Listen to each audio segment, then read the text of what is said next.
I'm Vicky Hyland. I'm Global Head of Talent Attraction and Candidate Experience at AMS. So obviously very much around recruiting talent acquisition individuals that work with all of our clients. So we work with clients in the financial services, pharmaceuticals, tech, most industries, to be honest. So yeah, thanks for having me today. No problem. Andy? Afternoon, my name is Andy Long. I'm Head of Resourcing for RAC. Most people know the brand and the colour, that's kind of all we need to reveal now, I think, maybe. Being secretive over here. We'll get it out of you in a second. Do feel free to start popping questions onto Slido as they're introducing themselves. And John, over to you. Hi everyone, my name is John Nathan. My background is very much focusing on start-up, scale-up from pretty much zero to enterprise, and mainly within the tech and deep tech space. Thank you. Laura? Hi everyone, I'm Laura Callaghan. I work for Western Union, the global money transfer company. I'm a returner to Western Union, been there back there for about 18 months, and I've worked agency, RPO and in-house. It's a nice little selection. There you go. Excellent. So what we're going to do is we've got a few questions that we have sort of set out that we know that you asked from the challenges that you put on your registration process, but we also really want you to get involved and ask the questions that you have as well. So they will come up on the screen. You can like them, and then I'll work my way down from the top. But you're a little bit shy for the time being. Maybe the cake hasn't kicked in with that sugar high as yet. So I think one of the questions that came through, which was a really important one, was what is the best way to attract talent acquisition people, or what have you seen be most effective? Happy for it's whoever's first. Whoever wants to put their hand up. Any way you can. Any way you can, because it's just, I think it's a bit, it feels a little bit easier at the moment than it has done over the last few months. But, you know, for us, we have used our networks. We've had actually quite a few people who've returned, so hopefully that's a good sign. Mm-hmm. And in some locations, we've had to go to agencies, and we've just had to be as flexible with what we're offering recruiters as possible as well. Yeah, excellent. Yeah. And I'd say we're quite unique because we're an RPO company. We're known as an organisation that hires a lot of talent acquisition professionals. For us, we have a lot of boomerangs. So 8% of our hires this year have been boomerangs, which we're really proud of. And as we were saying, it's very much based around what our offering is, but we also do a lot of referrals because people like to work with each other and their friends. Yeah. But again, I think from that side then, as we know there's so many jobs out there at the moment, we've had to make sure that it's very much around that programmatic and getting our message out there, making sure that people know our brand and being able to recall who we are, rather than the old piece around let's put an ad out and hope somebody applies. And have all of you had to grow your talent teams over the last 12, 18 months drastically, or if you had to reduce it recently? What's been the sort of system that you've had to work with? Perhaps Andy, I'll start with you. Yeah, we've gone through growth. As what normally happens when you have a new head of resourcing that starts a business, HR will look at TA in an organisation very differently. So there's no real surprise that you tend to get a change of team within that because everybody's different. Certainly what I found is the branding piece is really important. We are, as a brand, we're in competition with a lot of other organisations that have TA teams that probably operate in a bit more of a sexier space than spanners and broken down vehicles, if I'm being honest. That's not belittling what we do because it's an incredibly important service. But on face value, from a recruiter, and I'm a recruiter, I know that recruiters are selfish. What's in it for me, for my career, which is absolutely justified. That's something that we need to get over. We're not going to be working in a deeply tech space, although we do have a fair bit of tech recruitment going on at RAC, but it's not the first thing you think of. So it's very much around clearly defining to the recruiter what's going to be in it for them for their career, and also what influence are they going to have in the top tables with senior managers so they can bring that TA agenda to the forefront. Yeah, absolutely. That's really key, isn't it? It's just having those sort of challenges and understanding actually where you need to be and what you need to do as well. So, so I'm going to go through some of these questions here. What one skill would you say is key in the modern world of TA? John, should I go to you? Put you on the spot now. I'm not sure if I'd call it a skill, but I think it's the same when you're hiring for any role. And I don't think that there's a difference between hiring for someone in your own team as there is for hiring what you hire on a day-to-day basis. The approach should be the same. And I think sometimes, I've been guilty of it, where you kind of not really, you kind of can't see the wood for the trees. So you may adopt a different approach to hiring your own team members as perhaps you would somewhere else. So really, if you look at what is the most important thing, I'm going to, hopefully, you don't mind me doing this, but for me there's two things, is aptitude and attitude. And I think, part of our role, I think, is, it's not like it's a product, and our product is people, and therefore it's not an exact science, and consequently there has got to be surely a greater emphasis on understanding behaviours, motivations, etc. So those kind of softer skills, and that's really important. Yes, there's the mechanics of it, but if you've got those two elements of it, the rest of it can be taught or improved, I think. Yeah, brilliant. In agreement? Yeah.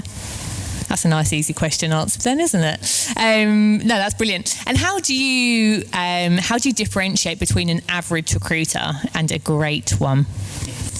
Data. Yeah. Data and results. Sorry. That's all right. Sorry. Data and results. Yeah. Pure and simple. So do your recruiters have set targets, or is it set KPIs? No, how does it work? Don't set targets, because I suggest that somebody would work towards that, and that may put a ceiling on their performance. So I guess the target is the rec load that they're holding at the time and what may be coming through the pipeline. But it's all about just making sure that those particular individuals are picking up on what was said around the aptitude, and making sure that they're also got their marketing heads on as well. Mm-hmm.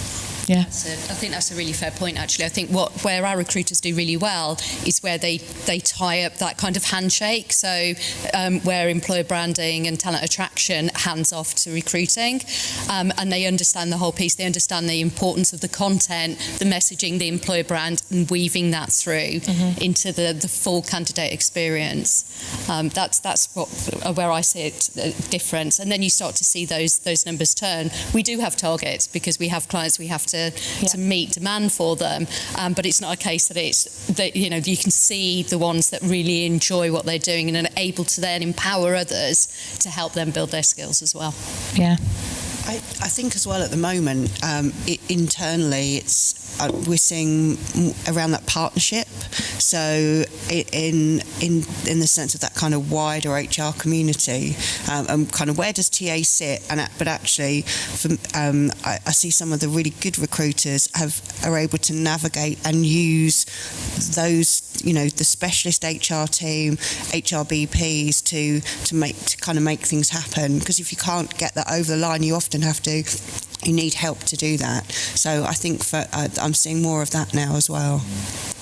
And Laura, that's teed us up for the next question very nicely. And actually, for those of you that weren't here at the very beginning of the morning, one of the questions we asked you on Slido was around the challenges you face in leadership. And actually, the top challenge was around stakeholder engagement, which is key. So how would you engage with stakeholders in a business who do not appreciate the struggles we currently have in TA? And is this the whole sitting in the corner or the far end of the corner that you were describing the other day, Vic and Laura? Yeah, we were talking about this, weren't we, Laura? Because we were saying we're normally the poor relation that kind of sat over in the corner, but actually to be able to tell that story and to bring to life the importance of what we do. And I think it isn't seen as, we were saying, it's not always seen as the sexy part of an organisation, but if you can see the results and how that impacts the business, I think that's always a really compelling story to tell. Yeah. and it's because we talked about earlier on how important the role of TA is to growing an organisation. But I felt that we at times were on the back foot. It's a bit that kind of doing the same thing and expecting the same result. Manager you can't fill that role, and we're at Western Union doing more to say to our recruiters. There's a point where you're going to have to say you can't. You take your data and you go and give the logic and you give the rationale of why we can't fill something. So what are we going to do differently?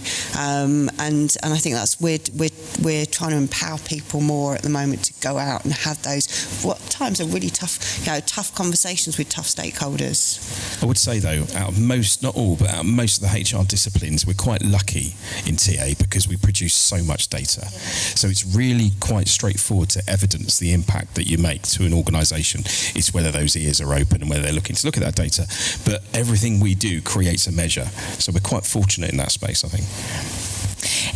Do you see challenges in previous organisations, perhaps where you've been, where actually you don't have that data or that data isn't interpreted and you're not able to give it to stakeholders? Because I'm sure, I think it was Charles earlier was asking who has great data that they have access to, and I think 3 people put their hand up. So actually, if you don't have that data, what do you then do?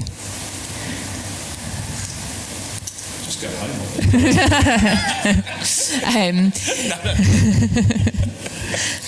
I think the easy answer is you have to get it. Otherwise, you have no credibility. And if you have no credibility, you can't do your job. And the TA function is then viewed by the rest of the business as a transactional function. Mm-hmm. So really, the onus is on us to ensure that we get that data. And really, then it's about a couple of things that I think really important, just from where the mistakes I've made and some learnings, where now I always find that one of my first goals going into an organisation will be doing an audit on how does the business perceive talent acquisition, and then usually there is a journey from there to where you want to get to, and where you want to get to should always be, and I think it was Matt that said something earlier that resonated with me, that I use a similar kind of phrase where he said you don't want it to be looked upon as a cost centre but more of a profit centre, and that's absolutely critical. So what journey do you take? What are the milestones in order to actually achieve that? And just one little thing, I know in when I was at DAZN we had a thing we launched. The TA function launched it, which was just doing things like brown bag sessions, so lunch and learns, for want of another way of putting it. And these sessions would be used not just for TA, but for different parts of the organisation. But it did give us a bit of a way of telling our story. Here are the challenges that we have in talent acquisition, and this is what talent acquisition does. And how do you change from a period of time where there are about 8% of the people that you reach out to that have heard of your brand to 89% of the people you reach out to hearing about your brand. What do you have to do to achieve that? And when you start talking like that to the rest of the business, they then don't look at you as here's a CV and or a job description, you have to go out and find it. And I think these are the kind of, part of our role is to change mindsets, and it's not there's no silver bullet here, but it is a lot of understanding how to actually target the senior stakeholders. If you don't get senior sponsorship, talent acquisition becomes just a transactional function. Yeah, which is a shame, isn't it? So going on to the next one, thank you, John. The next question was, you touched upon how important behaviour is to hire someone for success. So it's not just about what they can do, and obviously I'm sure you hear it day in, day out, and have implemented lots of changes to make this happen. But how would you measure behaviour from a sort of TA sort of perspective, or a TA team?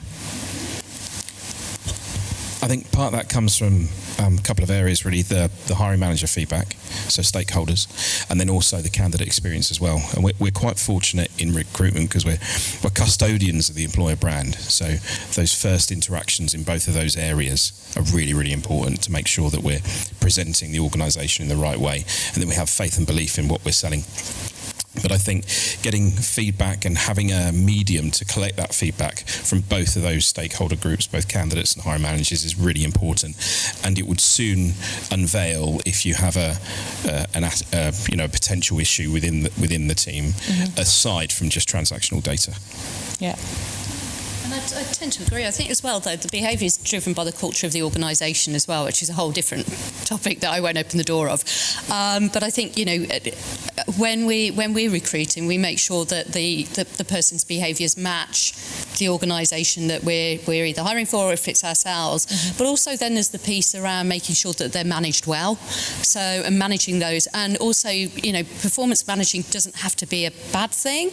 It's about putting the scaffolding around somebody to be successful. So I think, we have to keep managing people's behaviours, but it can be done, we do it in a positive way rather than, they've got, they're not showing the right behaviours.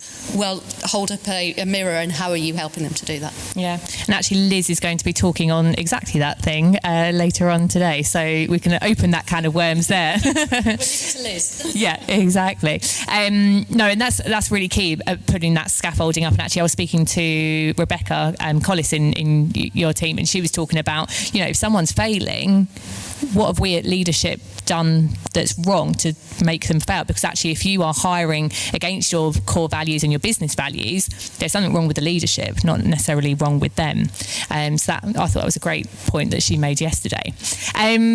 A great question here, actually. So what advice would you give to someone who is a new manager and is building out a talent team? And I think anyone that's new to management, it's quite scary, isn't it? And you're a bit like, I don't really know what to do. Has anyone got any tips for someone that's sort of new to management and leadership, and how to sort of approach building their team? I suppose at the moment it's a bit of a hard challenge, isn't it? Because we're working in a hybrid way. So I think for me it's about kind of consistency in how you manage your team, those touch points with them, but it's also the things that you can see but you maybe can't see. Then there's always an element of, obviously it's that balance between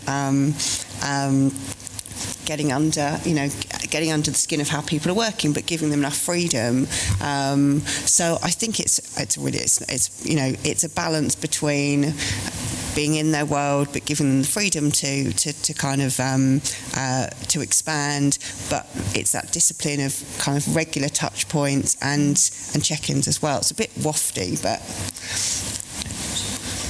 I think it's going to be really bespoke as well, because what's going to work well in RAC is not going to necessarily work well in Western Union. So it's really bespoke I think towards that organisation, and specifically if it is a new manager that has a new team or they're developing it, it's going to be very unique to that particular brand or that particular environment or that culture as well. Yeah, and John, perhaps from your perspective, because I know you've gone in and worked at sort of startups and high growth hiring companies, when you're going in as a leader or a manager to set up not only the TA function but also to set them up for sort of future hiring and everything else, are there particular challenges or items that you think need to be thought of differently when looking at those sort of scale up or sort of new companies, possibly the tech unicorns, etc.? Yeah, I think the first thing is understanding talent acquisition is the same as any other area of the business, where that function is specifically there to enable the organisation to reach their commercial roadmap. And what part can talent acquisition play in that? In that? So really, even when you're doing kind of a resource plan, so normally you get to a point, ideally, that in the last quarter of the year, you're kind of planning, the resource plan for the following year, right? So, and you kind of do a reverse engineering piece, so you know this is what each of the different areas of the business want to achieve, and this is the resource they'll need in order to do that.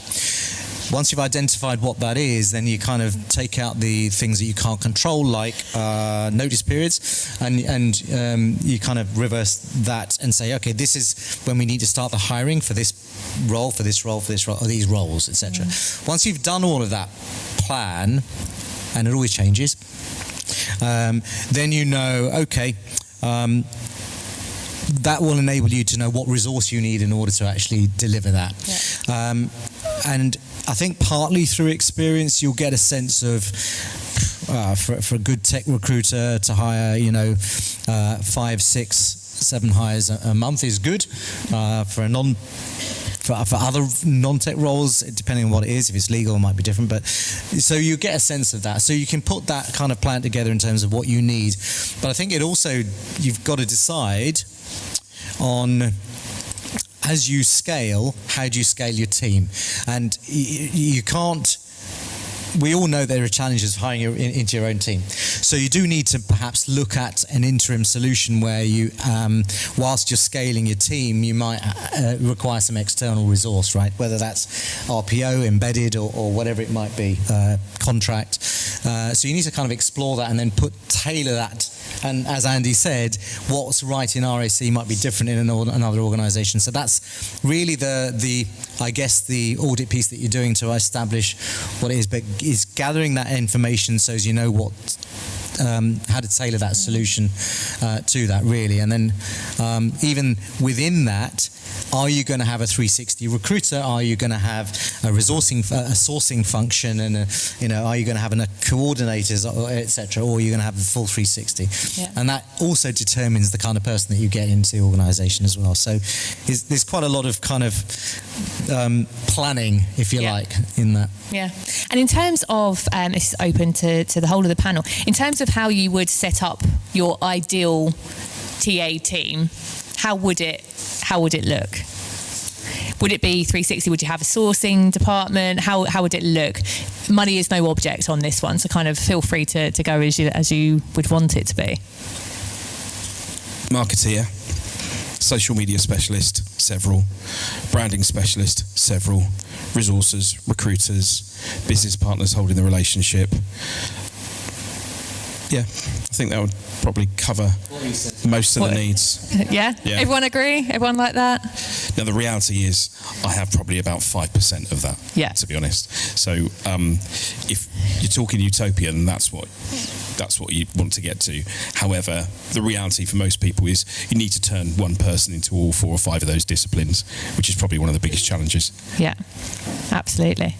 Excellent. I'm going to start talking about sort of developing sort of TA as well. And I think when we were on the phone call the other day, we were talking about actually what kind of career path do you put your sort of TA team into? If they're in sourcing, so they want to go into brand, recruitment, marketing, etc. Does anyone have any set structure or development plans or training? You do? Go on then, John. Listen, it depends, and it'll work for some people, it won't work for others. This only came about because I had a shit HRIS system, so I thought, well, part of being a leadership role, I strongly believe is you have a responsibility to your team in order to facilitate their career development. And I think it's something that I enjoy and something I take seriously. But I think for all of us, we need to kind of take it seriously, as you would with your own boss, right? You want them to do the same. So I decided, okay, what do we want? So we created what good looked like for each area, for each function within the organisation, within TA. So whether it was a sourcer, whether etc. And then it was done funnily enough, on an Excel spreadsheet. So here is what good looks like. Here are all the different deliverables within that. So it could be competencies, behaviours, etc. So and then this is what column A is what exceeding those criteria look like. This is what meeting them looks like, and this is what falling short looks like. And then I invited each of them to do a self-assessment. Where do you stand on this? And then we would sit down together and then agree where they'd stand on each one of these, and it's sometimes a bit different to what they may have thought. And then we'd apply a rag status to it, so red, yellow, green. And what we found was that you then do, apart from your regular one-to-ones, once a month you do, we're going to work on this for the next month, or you're going to work on this and I'm going to help you with it. So over a period of time, you see some of the reds going to yellows and then going to greens, etc. Just to manage expectations, it doesn't mean that when they're all green at the end of 6 months or whenever it might be that they get a promotion, because it depends on the org, etc. But it's a really good visual way of tracking someone's progress. It might work for some people, it may not work for others, but hopefully it will be useful. Excellent. Any other sort of development or training programs for TA specifically? So one of the things we've introduced are more sort of stretch assignments, because, as you said, there's only so many promotions or roles that you can offer in a size of team, and every TA team is different. So we've tried to spot opportunities where we can move people around different geographies. We've got a team in Lithuania who have supported pretty much any location, and it's given them a real sense of they feel very global now. And they feel very wanted and needed and kind of respected. That, and I don't think we had it in the same way before. We've moved people to manage different teams. We've found mentors in different areas of the business, just to expand not just geographies but different, outside of TA, just to give people a different view. So it doesn't offer them a different role at the end, but it just means by the time we do have something, maybe they've got more, there are more advocates for them, and their names will be mentioned more, and they're just more networked than maybe they have been previously. And has that helped with retention, have you seen, or is it sort of too early? In one of our biggest teams, we lost no one for 12 months, and we'd lost about 50% on the run up in that sort of 6 months beforehand. Yeah, I won't ask you for a stat. There you go. Laura got asked the stat earlier, and she was like, oh, my head's not thinking about stats today. So, but yeah, that's a good one. From our side, we're quite fortunate that because we work with different clients in different industries, we've got the opportunity to offer people a lateral move into different disciplines. But we also have the Sourcing Academy, and we call it sourcing, but sourcing, insights, attraction all sit in the COE. So we're able to build out academies. So somebody may be a recruiter at the moment or be in sourcing, but really interested in what talent attraction or the candidate experience part of the team do, and we're able to build out those academies to bring people through. So we develop people who have no experience at all. We can teach them that 70-20-10 model. We can give them the training. We give them the chance then to shadow, but also then to get the on-the-job experience as well. So I suppose we're quite unique in that way. Yeah, and also beneficial as well, isn't it, to be able to move people around like massively, because we're able to grow our own, but also it means that people can see where they can go within the organisation, because it's not just TA, it's that whole other elements that are part of it. So I think that's why we're pretty good at those boomerangs, to be honest, because of the training. No, absolutely. We haven't actually got that long left, so I'll whiz through a couple of questions. And there was one that came up earlier, and it was fast forward 5 years. Perhaps we don't need to do 5 years, maybe 3 years. What do you think we'll all be talking about in the world of TA?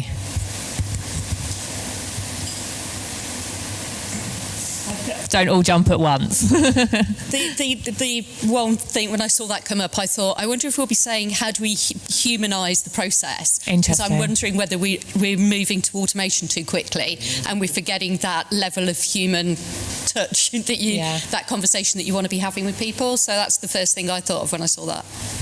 Interesting. I actually, that's a really good point, Vic, because I think there is absolutely scope, and we should continue to look at how technology can improve our business, without a doubt. But you're right. Ultimately, we are in the business of hiring our future colleagues who will provide the skill sets that will make our businesses that we work for successful. So it's about people, and you can't get away from that. So that's really important. So I agree with you. But for me, and I know I keep banging this drum, so I'm going to take this opportunity to do this again, but I do believe that if you look at all the different functions within an organisation, I mentioned this earlier, talent acquisition is the new kid on the block, right? So I do believe in 3 years' time, in 5 years' time, I hope that talent acquisition has a seat in the C-suite and not directly reporting into the people function. That's what I would love to see. Yeah. I would say that most people get into TA or resourcing recruitment, call it what you will, for that phone call that you make to a candidate where you give them the news that they were successful and you get this slight pause afterwards and you don't know as a recruiter, and I'm going back old school telephony now rather than video, whether they're delighted or whether they're just terrorised by the thought. But I still get a massive buzz out of knowing that what you're potentially offering to somebody is a life-changing opportunity to work for that brand that they didn't think they would get, or that role that they walked out of the interview convincing I've completely stuffed it, there's no way they're going to hire me, and you're the one delivering the message saying, you got it, you've done a really good job, fantastic, well done. There is nothing else in my job that beats that. And I've had some great experiences in my career, but I still get the best buzz. And it's real cliche, real tacky, but I still get the best buzz about talking to somebody saying, well done. You got the job. Yeah. Yeah. That's why we exist, for me anyway. I did wonder when you said we all came to TA for, I thought you were going to say by accident. Totally. Yeah. Absolutely. Yeah, there's not many people that don't fall into recruitment, if I'm honest. I think all the conversations I have with people. Amazing. So we are very nearly the end. So actually, I think I'm going to go on to this last question. It's probably more around leadership in general. So I'm going to ask you, what makes a good leader? What traits make a good leader? And it could just be one, but I'm going to ask all of you on this one so that we can finish up, and hopefully everyone can take some insight from that as well. So if anyone wants to go first. So yeah. Post-cake slump.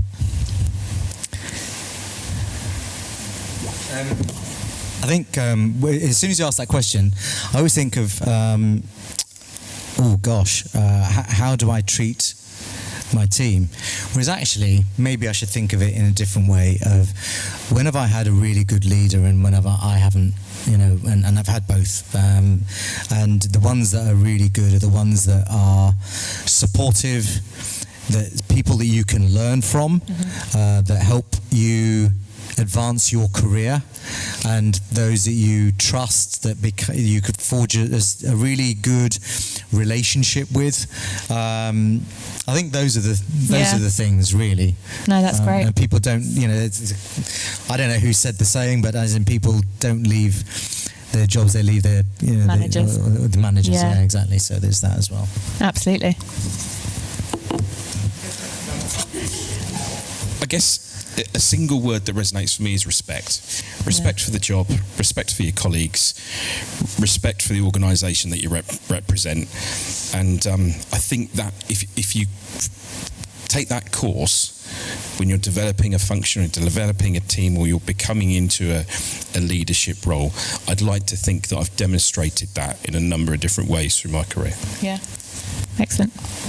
I've got two for me. And okay. I think it's, we'll let you have two, Laura. Thank you. I think it's that they've got your back, and that you can ask them anything. It doesn't matter if it's really complicated or if it's something really small. Yeah. It's that kind of, because each of those two fit together. Entrusting, essentially. Yeah. Just add the word inspiring. So I was thinking about leaders that really stick out in my career, and I'm like, I've always come out or had conversations with them and felt really inspired and really motivated, actually, as well.